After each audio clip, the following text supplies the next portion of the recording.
On a night when the storm raged, one humble rancher heard the cries of children.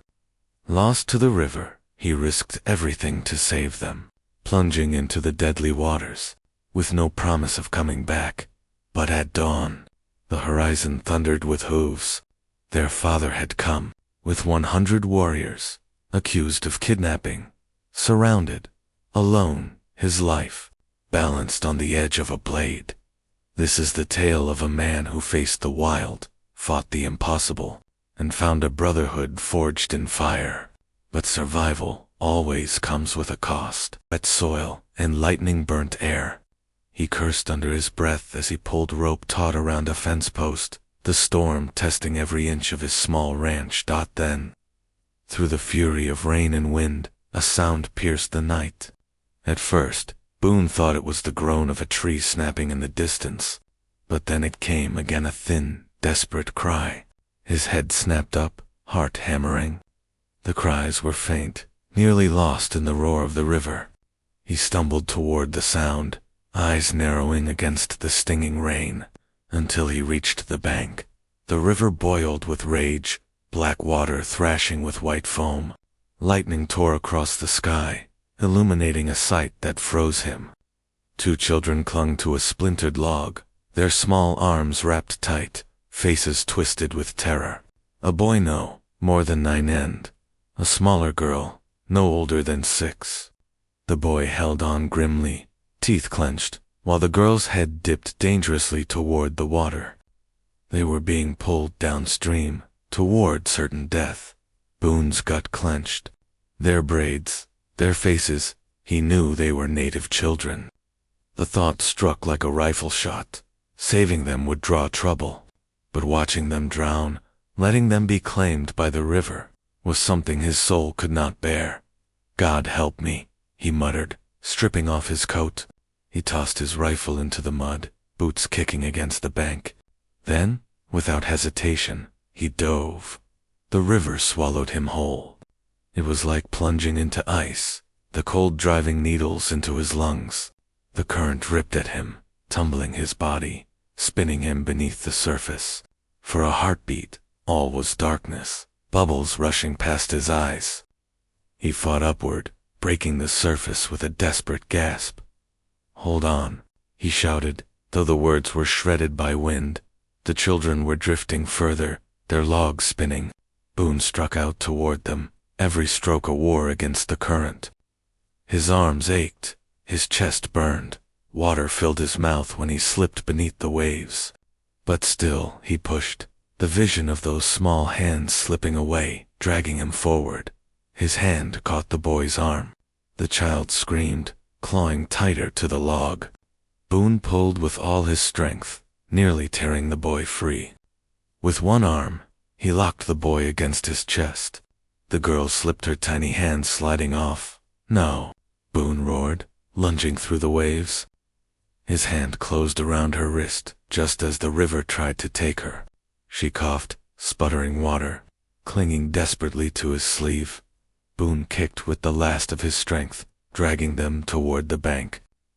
The river smashed him against driftwood, tore at his limbs, ripped away his breath. For a moment, the black water claimed him again. He thought of his wife, pale with fever, her hand slipping from his years ago. He thought of his daughter, taken east by kin who said a broken man couldn't raise a child. With a growl that was more prayer than rage, he fought free, forcing his body toward shore. His knees hit mud, his arms trembled, hauling both children up the bank. Collapsing in a heap beside them, they coughed, sputtered, clung to each other. Boone lay on his side, chest heaving, vision swimming. The boy's dark eyes darted to him, wide with fear. The girl's lips quivered as she pressed against her brother. Boone spat river water, dragging himself upright. His body shook with exhaustion, but he forced his legs beneath him. "You're safe now," he rasped, though he knew they couldn't understand.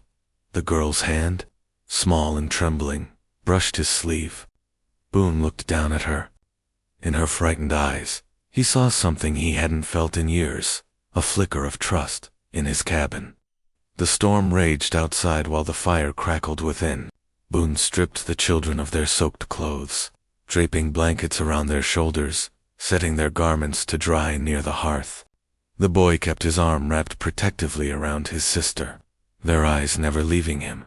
Boone moved slowly, deliberately, showing them water in a tin cup, bread torn into pieces. They hesitated, then reached for it with silent gratitude. As they ate, Boone sank into his chair, staring at the flames.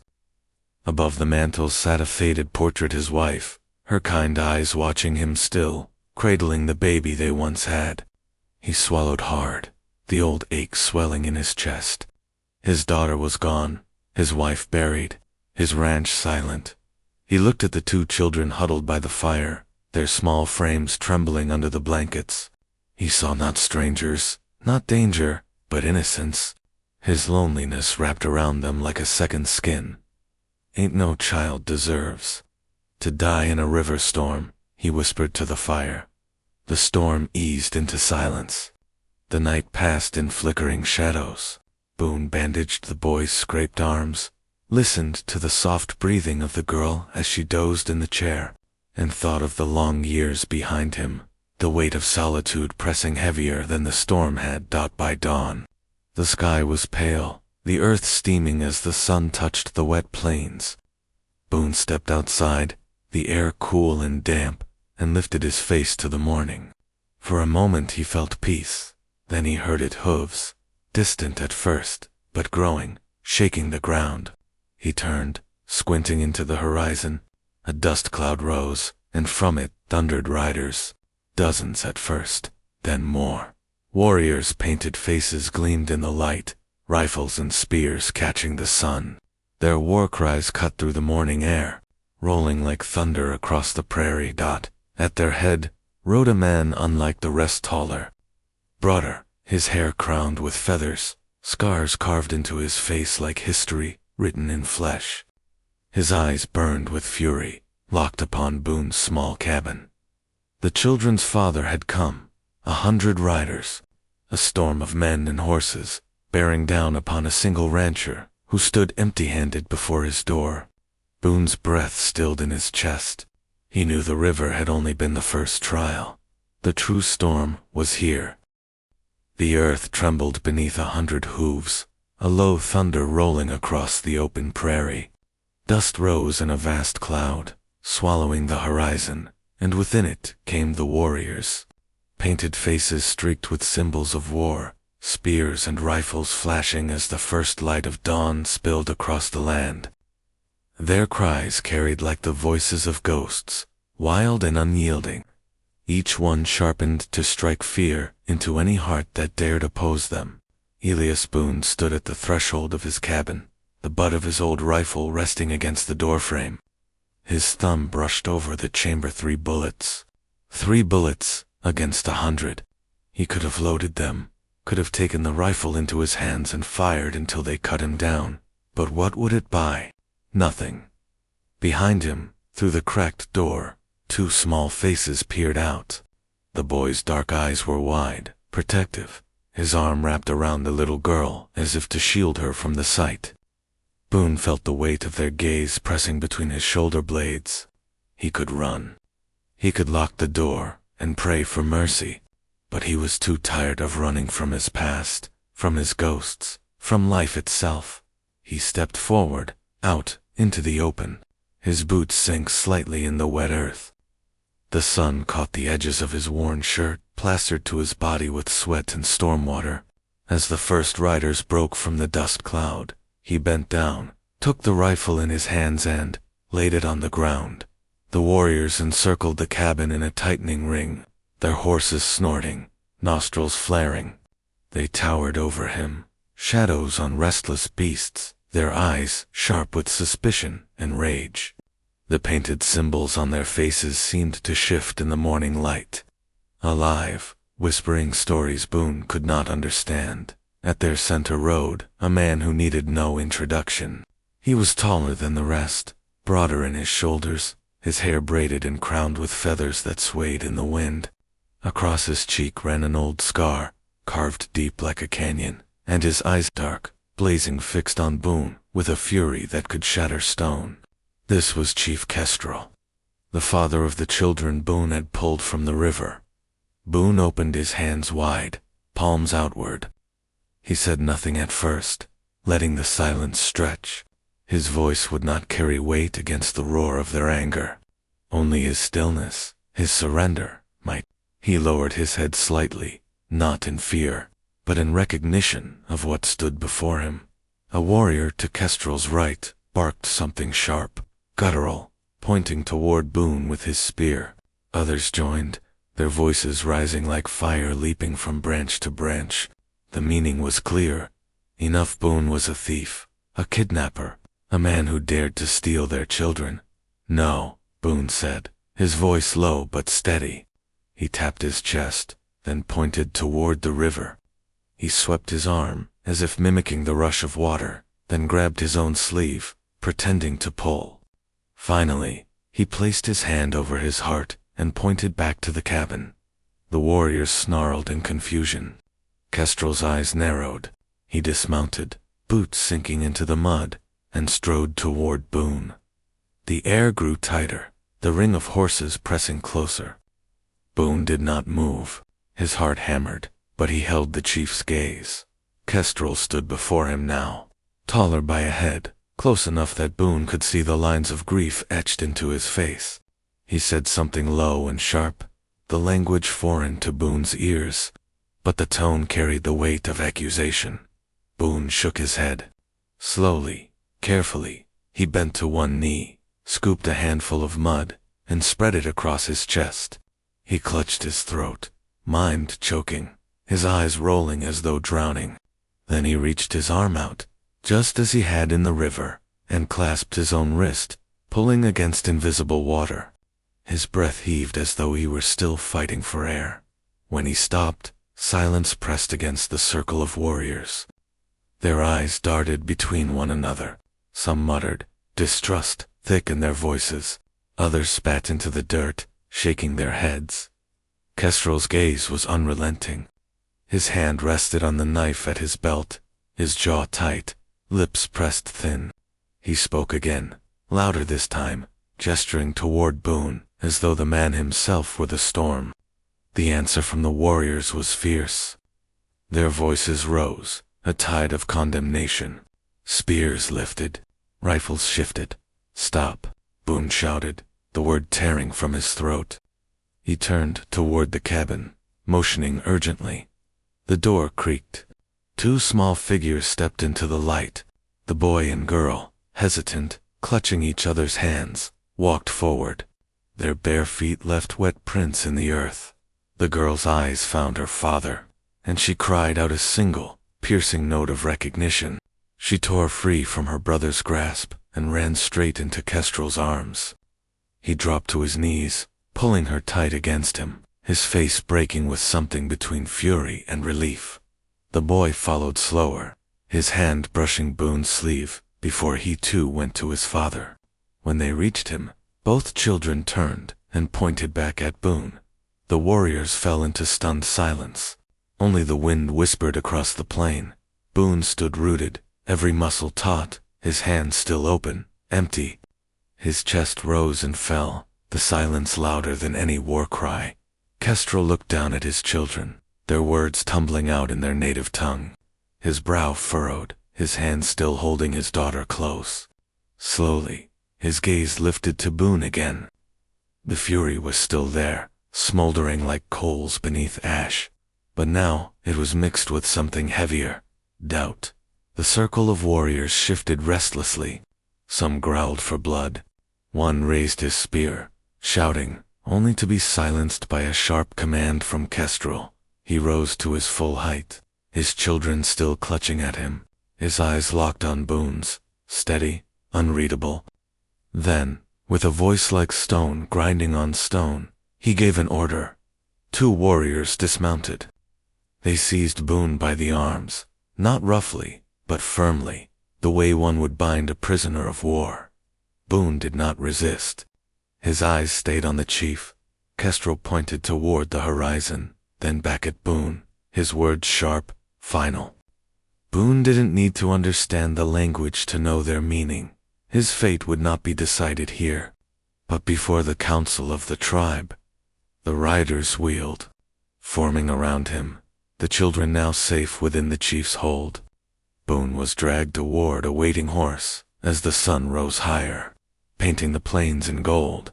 The cabin stood behind him, silent and small against the vastness of the land.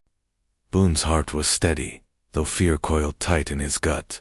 He had lived long with solitude, with loss. Now, he was bound for judgment, not by the storm, not by the river, but by the will of men whose trust he had yet to earn. The thunder of hooves swallowed the morning once more, carrying him away from the only home he had left. The sky bled into twilight as the riders carried Boone deeper into the wilderness.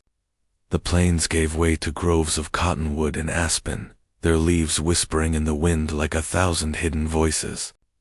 Smoke rose in distant columns ahead, carrying with it the scent of wood fire and roasting meat. The beat of drums echoed faintly, steady as a heartbeat, when they crested a ridge. Boone finally saw it, the camp. Dozens of lodges stood in orderly clusters, their hides painted with symbols that seemed alive in the firelight. Children darted between them, their laughter mingling with the low murmur of evening songs. Women tended fires, their eyes lifting as the procession entered. Warriors stood rigid, spears in hand, every gaze fixed upon the stranger bound in their midst. Boone felt the weight of those stares like stones pressing down upon him. His skin prickled. He was an intruder, a shadow dragged from a world that had already taken too much from theirs. As they led him through the camp, whispers rose like wind in tall grass. Some voices were sharp with accusation, others carried tones of grief, as though his very presence reopened wounds. Boone's boots sank into the soft dirt of the central clearing, and there they halted. Warriors dismounted, yanking him roughly forward, until he stood alone before the gathering. The flames from the largest fire painted his face in flickering orange, highlighting the creases carved deep by years of loss. Boone lifted his head, but every muscle in his body was taut with unease. Night fell heavier, and with it came judgment. The crowd pressed closer, their voices swelling. A warrior shouted something fierce and spat at Boone's feet. Another raised his hand, miming a blade across his throat. Boone stood motionless, but inside, the storm of his own thoughts raged. He remembered his wife's final moments, her skin pale, her breath rattling. He had failed her, too weak to save her. He remembered his daughter's small hand slipping from his grasp the day her relatives took her away. They had said he was no fit father, no stable home. Perhaps they had been right. And now, here he was, accused again of failing children, this time not his own, but ones he had pulled from death's current. The guilt pressed on him like the river had, threatening to drag him under. He wanted to shout, to plead, but the words would be swallowed by a sea of voices that did not speak his tongue. He clenched his fists until his nails bit his palms, his eyes burning with a quiet fire. If they wanted his blood, let them take it. He had nothing left to bargain with but the truth that he had tried to save life, not take it. A shove to his shoulder nearly toppled him. Warriors barked insults, the crowd's energy feeding itself into a frenzy. Children who had once looked at him with cautious curiosity now hid behind their mother's eyes, wide with fear. Boone drew a breath, steadying himself. He would not cower. He had faced the storm. He had faced the river. He would face this. Then something shifted. A figure stepped out from the shadows near the fire. He was broad, his shoulders like stone, his face marked by a long scar that carved from temple to jaw. One eye was clouded white, the other sharp and steady. The crowd's noise dipped slightly as the man approached Boone. He carried no weapon in hand, but his presence was weapon enough.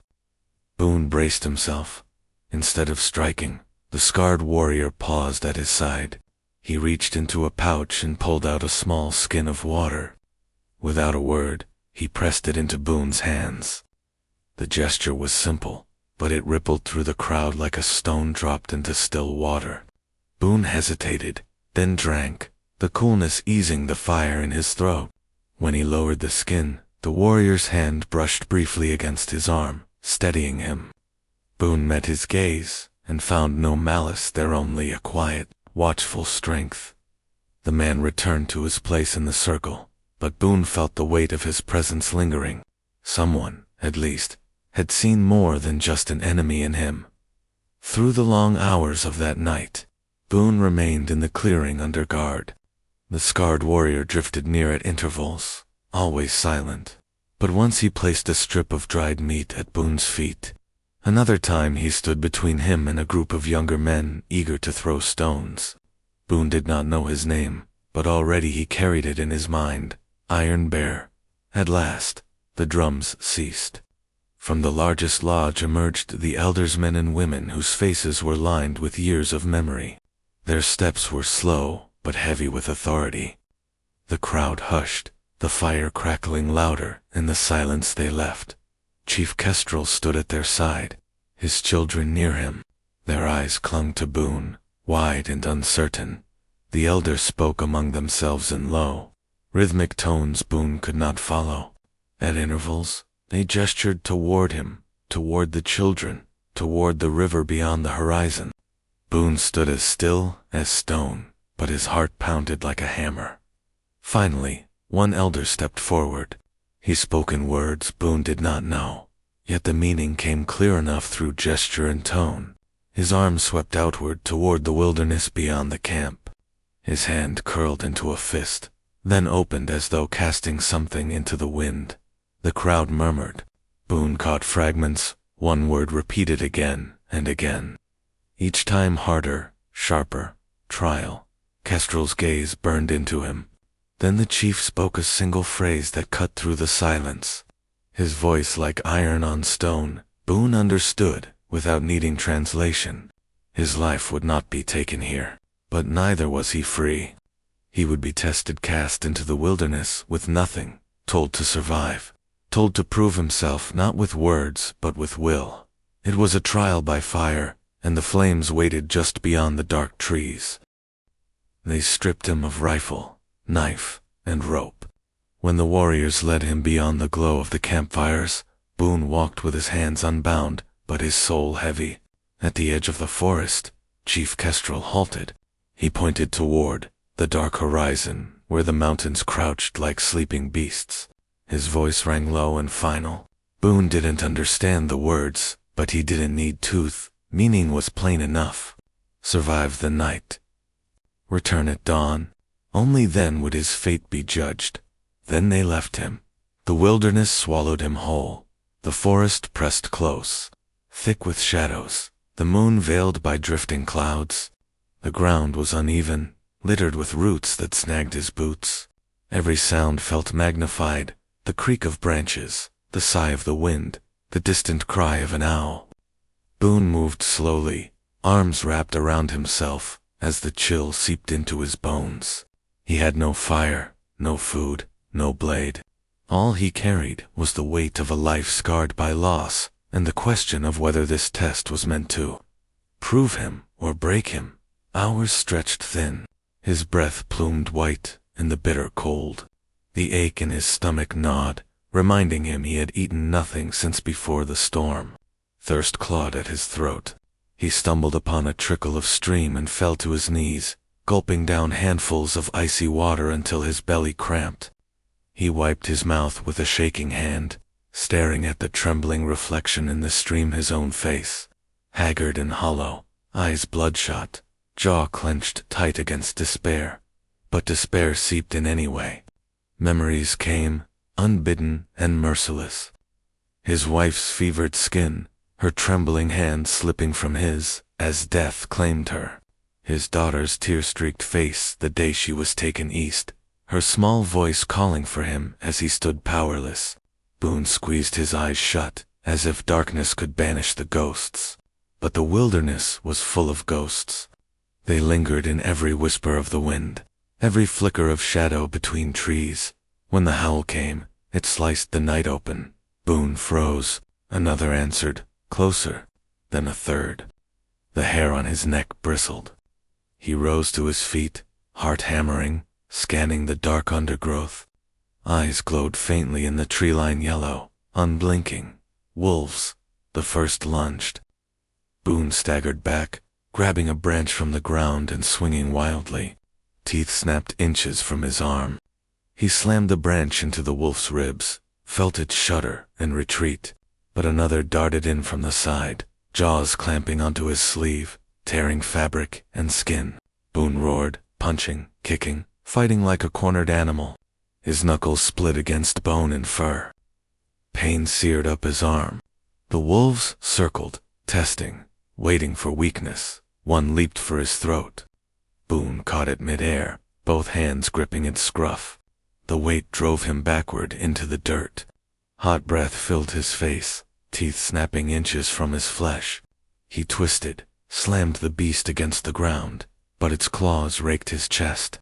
Another wolf lunged at his side, then yelped sharply, retreating into the trees. The pack faltered, confused. Shadows shifted beyond the fireless dark. Boone, panting, bloodied, barely noticed except that the wolves suddenly scattered, vanishing into the underbrush as quickly as they had come. Silence returned, broken only by Boone's ragged gasps. He lay there, bruised and bleeding, staring at the canopy above. For a heartbeat, he thought he saw movement, a broad silhouette between the trees, a glint of a single white eye. Iron Bear, watching unseen, yet present. Boone could not be sure if the man had scared the wolves, or if the wilderness itself had chosen mercy. But gratitude swelled in his chest all the same. He pushed himself upright, every muscle trembling, his shirt torn and sticky with blood. His body screamed to surrender, to lie down in the dirt and let exhaustion take him. But something stronger stirred in him. He thought of the children, those two fragile lives he had pulled from the current. He thought of his wife, of her voice urging him always to fight, even when the river rose high. He thought of his daughter, somewhere out east, perhaps forgetting his face, but perhaps not. He stumbled forward, leaning on the broken branch like a cane. Step by step, he pressed deeper into the forest. Near dawn, his path brought him to a clearing. The first pale light crept across the ground, illuminating a boulder that stood alone among the trees. Its surface was carved with marking spirals, arrows, and the shapes of birds in flight. Boone stared, breath caught in his throat.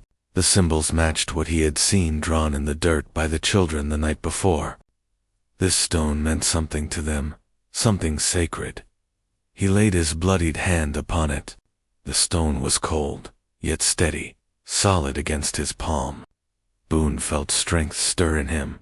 Not his own, but something greater, like the river itself, had carried him here, to this moment. He pressed his forehead to the markings and whispered words no one could hear, a vow, a prayer, or perhaps simply a plea to endure. When he staggered from the forest hours later, the sun had begun to rise. In his hand he carried a fragment of the stone, chipped from its edge, a token, proof of the night he had survived. He walked back toward the camp, limping, bloodied, but alive, and for the first time in years, Elias Boone felt the faint thrum of purpose in his chest. The first light of dawn bled over the horizon when Boone stumbled back into the camp. His shirt was torn, his chest streaked with dried blood, his steps uneven, but in his hand he clutched the fragment of sacred stone. The camp had gathered in silence, as though they had expected this moment, waiting to see whether the white rancher would emerge from the wilderness or vanish forever into its jaws. Boone stopped in the clearing, chest heaving, every muscle aching. For a long heartbeat, no one moved. Then a cry broke from the lodges. The two children he had saved darted across the dirt and flung themselves into his arms. Their small hands clung to his bloodied shirt, their faces buried against him. Boone held them, one arm trembling but firm, the other lifting the stone fragment for all to see. The crowd stirred. Warriors shifted uneasily. Some looked on with awe, others with suspicion. Chief Kestrel stepped forward, his face carved from stone. His eyes lingered on the sacred fragment. then on Boone's torn flesh, and finally on the children pressed against his side. For a long moment, he said nothing. Then he nodded once, slow and deliberate. Boone had endured. Boone had survived. But not all welcomed this truth. A shout tore through the silence. One of the younger warriors stepped forward, face twisted in fury. He spat words sharp with anger, his spear jabbing toward Boone. Another joined him. Then a third, voices rising in challenge. They accused Boone of trickery, of desecrating sacred ground, of manipulating the children's innocence. The crowd fractured, some silent, others snarling their agreement. Suddenly, the young warrior lunged. Boone barely raised his arms before the spear drove at his chest, but it met another shaft mid-strike. Iron Bear had moved faster than Boone could follow, his own weapon clashing with the attackers. The camp erupted into chaos. Steel and bone met in the dirt. Boone staggered back, then snatched up a fallen branch and swung it with all the fury left in his body. Another warrior charged. Blade flashing, Boone caught his arm, twisted, and slammed him against the ground. The fight became a blur of dust, firelight, and shouts. Iron Bear moved like a storm, silent but deadly, his scarred face grim with resolve. Boone fought beside him, each man watching the other's back without a word spoken. Blood spattered the earth. A knife grazed Boone's ribs, drawing fire down his side. He roared, driving his branch into the attacker's gut, the wood snapping under the force. He stumbled, nearly falling, until Iron Bear's hand caught his shoulder, steadying him just long enough for Boone to strike again. The skirmish burned hot and brief. When the last of the dissenters lay sprawled in the dirt, groaning or unconscious, silence returned. The only sound was Boone's ragged breathing, Iron Bear's low growl fading into stillness, and the crackle of fire at the camp's heart. Boone's body shook with exhaustion, blood running fresh down his arm, but he was still standing. Chief Kestrel stepped forward once more. His gaze swept the fallen rebels, then Boone, then Iron Bear. He approached slowly, the weight of the camp's eyes on him, and stopped within a breath's distance of Boone. Boone's grip tightened on the fragment of stone, his knuckles white, unsure of what would come next. Kestrel reached out. His hand, heavy and firm, clasped Boone's shoulder. His voice was low but carried across the silence like thunder. Boone didn't understand the words, but the meaning struck clear. The war chief had claimed him as brother. The children cheered softly, pressing close against Boone. Iron Bear's one good eye met his, and the warrior gave a single, solemn nod.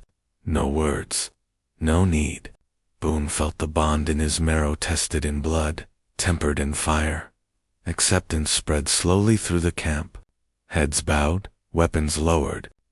The dissenters were dragged away, and Boone, once a stranger marked for death, now stood not as prisoner, but as kin. As the fires burned low, and the day stretched its arms across the plains, Boone found a quiet place at the camp's edge. He sat in the dirt, the children curled at his side, their laughter soft against the backdrop of birdsong. Iron Bear leaned nearby, silent as always, a sentinel of stone. Beyond them, the world stretched vast and endless, as unforgiving as it was beautiful. Boone's gaze turned east, where the sun climbed toward the sky. Somewhere beyond those distant ridges, his daughter lived a life that no longer touched his. Somewhere in the pages of his past, his wife's face remained, a ghost that no fire could burn away. The scars of what he had lost would never heal. Yet for the first time, he felt the weight of something new pressing against that grief, not a replacement, but a bond forged in survival, in trust, in fire. He had found family again, not of blood, but of choice.